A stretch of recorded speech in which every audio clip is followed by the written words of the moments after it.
ಬಂಧುಗಳೇ, ಜಾತಿ ಕೇಳಬೇಡಿ. ನಮಗೆ ಜಾತಿ ವಿಚಾರ ಮುಖ್ಯ ಅಲ್ಲ. ಜಾತಿ ಬಗ್ಗೆ ಕೇಳಬೇಡಿ, ಹೇಳಬೇಡಿ, ಯೋಚಿಸಿ ಮಾಡಬೇಡಿ ಎಂದು ನಾರಾಯಣ ಗುರುಗಳು ಹೇಳಿದ್ದಾರೆ. ನಾವು ಯಾವುದೇ ಕಾರ್ಯಕ್ರಮ ಕೊಟ್ಟರು ಜಾತಿ ಮೇಲಲ್ಲ ಅಂತ, ನೀತಿ ಮೇಲೆ ಅಂತ ಈಗಾಗಲೇ ಹೇಳಿದ್ದೇನೆ. ನಾವು ಇವತ್ತು ಎಲ್ಲ ವರ್ಗದ ಜನರಿಗೆ ಅನುಕೂಲ ಆಗಬೇಕು ಅಂತೇಳಿ ಮೊನ್ನೆ ತಾನೇ ಮುಖ್ಯಮಂತ್ರಿಗಳು ಸುಮಾರು 52,000 ಕೋಟಿಗಳನ್ನು ಈ 5 ಶಕ್ತಿಗೆ ಮೀಸಲಾಗಿಟ್ಟಿದ್ದಾರೆ. ಇಂಥ ಒಂದು ಕಾರ್ಯಕ್ರಮವನ್ನು ಕೇಳಿ ನಿಮಗೆ ಮತ ಕೇಳಷ್ಟು ಶಕ್ತಿ ಬಿಜೆಪಿಯವ್ರಿಗಿದೆಯಾ? ನೀವು ಮನೆ ಮನೆಗೆ ಹೋಗ್ಬೇಕು, ತಾಯಂದಿರು ಎಲ್ಲರಿಗೂ ಹೇಳಬೇಕು. ಇವತ್ತು ನಾನು ಹೇಳ್ತಾ ಇದ್ದೀನಿ, ಅರ್ಗ ಜ್ಞಾನೇಂದ್ರ ಹೇಳಿದ್ನಲ್ಲ, ಇದು 420 ಅಂತ. ನೀವೊಂದು ಕರೆ ಕೊಡಕ್ಕಾಗ್ತದ? ಯಡಿಯೂರಪ್ಪನವರಾಗಲಿ ವಿಜೇಂದ್ರ ಆಗಲಿ ಒಂದು ಕರೆ ಕೊಡಿ, ಇದು 420 ಕಾರ್ಯಕ್ರಮ, ನೀವು ಯಾರು ಹಣ ತೆಗೆದುಕೋಬೇಡಿ ಅಂತ ಹೇಳಿ ನಿಮ್ಮ ಬಿಜೆಪಿಯವ್ರಿಗೆ ಕರೆ ಕೊಡಿ, ನೋಡೋಣ ಎಷ್ಟು ಜನ ಕೊಡ್ತಾರೆ ಅಂತ. ಒಬ್ಬ ಮಹಿಳೆ ಕೂಡ ವಾಪಸ್ ಕೊಡೋದಿಲ್ಲ. ಆ ತಾಯಂದಿರು ದೀಪ ಹಚ್ಚಿಸ್ಬೇಕಾರೆ ಕಾಂಗ್ರೆಸ್ಗೆ ಒಳ್ಳೇದಾಗ್ಲಿ, ಶಿವಕುಮಾರ್ಗೆ ಒಳ್ಳೇದಾಗ್ಲಿ, ಸಿದ್ದರಾಮಯ್ಯ ಒಳ್ಳೇದಾಗ್ಲಿ, ಮಧುಗೆ ಒಳ್ಳೇದಾಗ್ಲಿ, ಪುರನಾಯಕರಿಗೆ ಒಳ್ಳೇದಾಗ್ಲಿ, ನಮ್ಮ ಗೋಪಾಲ್ ಕೃಷ್ಣಗೆ ಒಳ್ಳೇದಾಗ್ಲಿ, ಸಂಗಮೇಶ್ ಒಳ್ಳೇದಾಗ್ಲಿ ಅಂತೇಳಿ ದೀಪವನ್ನ ಹಚ್ತಾ ಇದ್ದಾಳೆ ತಾಯಿ.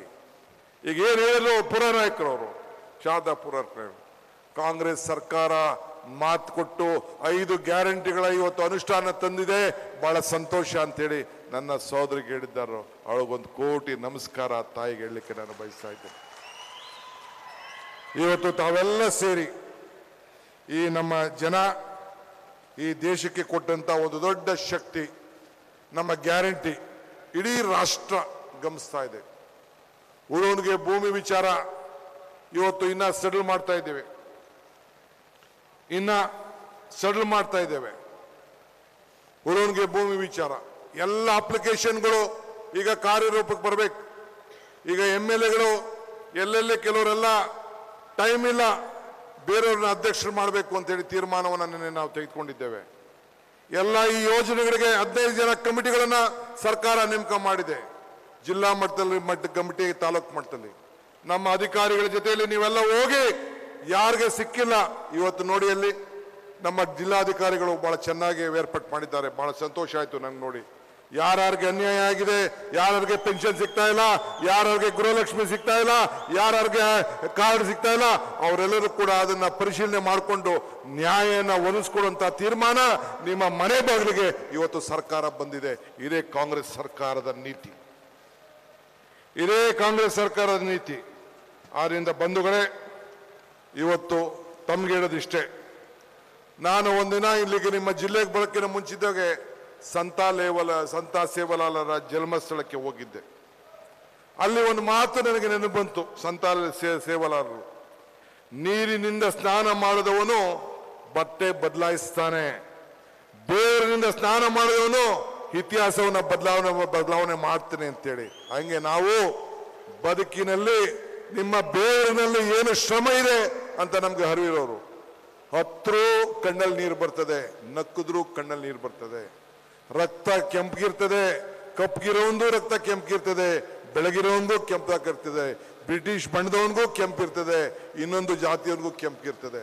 ಹಂಗೆ ಮಾನವನ ಜಾತಿ, ಮಾನವನ ಧರ್ಮ, ಇಡೀ ದೇಶಕ್ಕೆ ನಾವೆಲ್ಲ, ಇಡೀ ಪ್ರಪಂಚದಲ್ಲೇ ಮಾನವೀಯತೆಯಿಂದ ನಾವೆಲ್ಲ ಈ ಸಂದರ್ಭದಲ್ಲಿ ನಾವು ಬದುಕಬೇಕು. ಇಂದಿರಾ ಗಾಂಧಿಯವರ ಇತಿಹಾಸ ನಾವೆಲ್ಲ ಗಮನಿಸಿದ್ದೇವೆ, ಕಾಂಗ್ರೆಸ್ ಸರ್ಕಾರಗಳ ಇತಿಹಾಸವನ್ನು ಗಮನಿಸಿದ್ದೇವೆ. ಹಿಂದೆ ಎಜುಕೇಶನ್ ವಿಚಾರದಲ್ಲಿ, ವಿದ್ಯಾ ಕ್ಷೇತ್ರದಲ್ಲಿ ಕಾನೂನುಗಳು ತೆಗೆದುಕೊಂಡು ಬಂದು, ಫುಡ್ ಸೆಕ್ಯೂರಿಟಿ ಆಕ್ಟ್ ತೆಗೆದುಕೊಂಡು ಬಂದು, ರೈತನ ಭೂಮಿ ಕೊಡೋ ವಿಚಾರದಲ್ಲಿ ತೆಗೆದುಕೊಂಡು ಬಂದು, ಮನೆ ಕೊಡೋ ವಿಚಾರದಲ್ಲಿ ತೆಗೆದುಕೊಂಡು ಬಂದು, ಬಂಗಾರಪ್ಪನವರು ಹಳ್ಳಿಗಳಿರುವಂತಹ ಗುಡಿ ದೇವಸ್ಥಾನಗಳು, ಸಣ್ಣ ಸಣ್ಣ ದೇವಸ್ಥಾನಗಳಿಗೆ ಸುಣ್ಣವನ್ನ ಬಡಿಬೇಕು ಅಂತೇಳಿ ಆರಾಧನಾ ಯೋಜನೆ ತೆಗೆದುಕೊಂಡು ಬಂದ್ರು. ಇಂಥ ಯೋಜನೆ ಯಾರು ಬೇರೆಯವರು ತೆಗೆದುಕೊಂಡು ಬಂದಿದ್ರಾ? ಕಾಂಗ್ರೆಸ್ ಸರ್ಕಾರ ಮಾತ್ರ ಇಂಥ ಕಾರ್ಯಕ್ರಮಗಳನ್ನ ಬದುಕಿನಲ್ಲಿ ನಿಮ್ಮ ಎಲ್ಲ ವರ್ಗದ ಜನರಿಗೆ ಅನುಕೂಲ ಆಗಲಿ ಅಂತೇಳಿ ಇವತ್ತು ನಾವು ಮಾಡಿಕೊಂಡು ನಾವು ಬಂದಿದ್ದೇವೆ. ಆದ್ರಿಂದ ಬಂಧುಗಳೇ, ಇವತ್ತು ನಾನು ಇಷ್ಟೇ, ತಮಗೇನು ನಾನು ಹೆಚ್ಚಿಗೆ ಏನು ಹೇಳುವುದಿಲ್ಲ.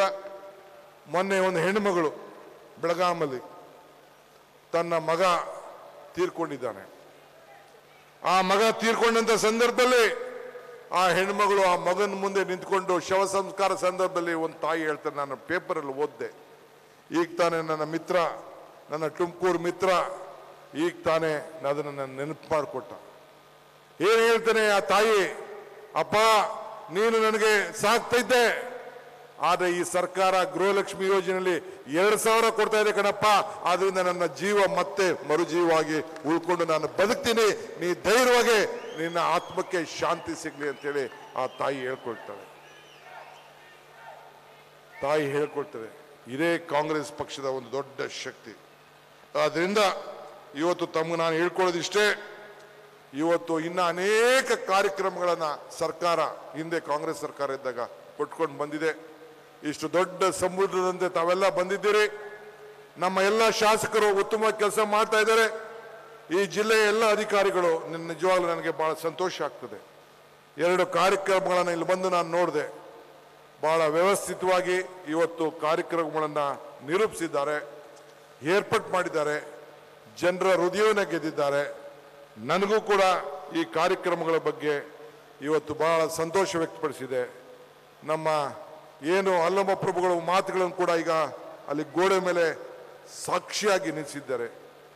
ದೇಹದೊಳಗೆ ದೇಗುಲವಿದ್ದು, ದೇವಾಲಯವಿದ್ದು, ಮತ್ತೆ ಬೇರೆಲ್ಲೇ ದೇಗುಲ ಏನಕ್ಕೆ ಅಂತೇಳಿ, ಅಂದ್ರೆ ನಿನ್ನಲ್ಲೇ ದೇಗುಲ ಇದೆ, ನಿನ್ನ ಹೃದಯದಲ್ಲೇ ದೇಗುಲ ಇದೆ ಅಂತ ಹೇಳಿ ಗುಹೇಶ್ವರ ಅಂತ ಹೇಳಿ ಇವತ್ತು ಅಲ್ಲಮ ಪ್ರಭುಗಳು ಹೇಳಿದಂಥ ಮಾತು ಕೂಡ ಈ ಒಂದು ಪವಿತ್ರವಾದಂಥ ಜಾಗದ ಮೇಲೆ ಬರೆಸಿದ್ದಾರೆ.